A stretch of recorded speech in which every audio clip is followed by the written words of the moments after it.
Alright everybody, let's talk about some pre-E3 hype. Now, if you follow me on Twitter, it's kind of obvious I'm excited, you know, because basically, look, we find out everything we're going to be playing the next year at E3, for the most part. And that's exciting because, you know, I like to know what I'm going to be playing months in advance. You know, just not 4 years in advance. But Microsoft kind of quietly dropped some Scorpio trailers, and a lot of people don't actually understand what they mean, and I know exactly what they mean because they exactly like trailers for another product. And basically Microsoft is using the exact same tactic that companies use to show off 4K TVs. So in some of these mini trailers, and if I can get the links, I'll post them in the description down below. When a 4K TV is like showing off in a trailer, you know, they can't show you a new higher resolution on the display you've already got, right? So what they do is they take ultra sharp images and video of, you know, just either multicolored things or like super detailed objects. So like, you know, the hair on your arm up close, multiple different colors of paint splashed together, stars, you know, the aurora borealis, you know, just things like that.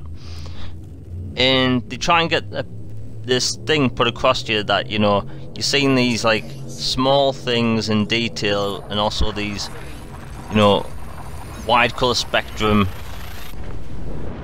grandiose things, you know, mountains and stuff.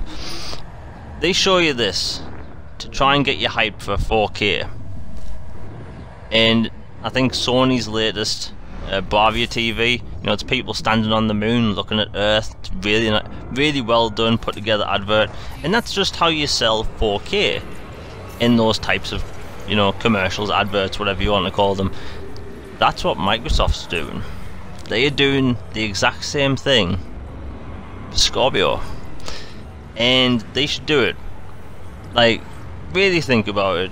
From 2013 to E3 last year, that's all anyone was talking about. While Microsoft had the better the better lineup, people were just talking about resolution. People weren't talking about the games. Hell, there's even multiple videos from people like Colin Moriarty when he was at that, you know, kinda funny games or whatever you call it.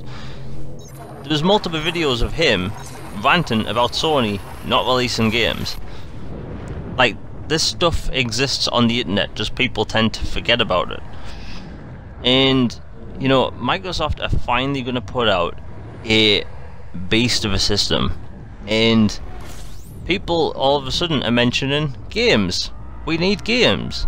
People on NeoGAF see these little trailers, don't understand what they mean, and they're saying, but where's the games? Mike Ybarra puts out a picture of the Scorpio engine, and people are like, but where's the games? The thing is, Microsoft changed their stance on what the console did and what it's meant for back in 2013 when the console launched and when Phil Spencer took over. So we have this super powerful console, right, that's built for gaming in mind, and people think there's going to be no games. Microsoft are going to have the power and the games. Just people tend to just think, oh, no games, just because Sony tend to show games years out in advance, and I don't like seeing games like 3-4 years in advance. Like, I wish I could have saw Crackdown for the first time last year. I don't like seeing games years beforehand, because I just kind of wane, and I'm not going to say I give up hope on them, I just lose excitement. Like DayZ, that was announced in like 2012 for PC, and the console version was announced, what, like 2 years ago? Like, it's been a while, and I'm slowly losing interest in getting DayZ. But there's a game like Ghost of a Tale, which is an indie game, I'm still interested in getting that, and that was shown at Xbox E3 2014, I believe. But look, Microsoft are going to have the power and the games. They're going to have the system to do the better multiplats. The better multiplats was the argument in the talking point for 3 years.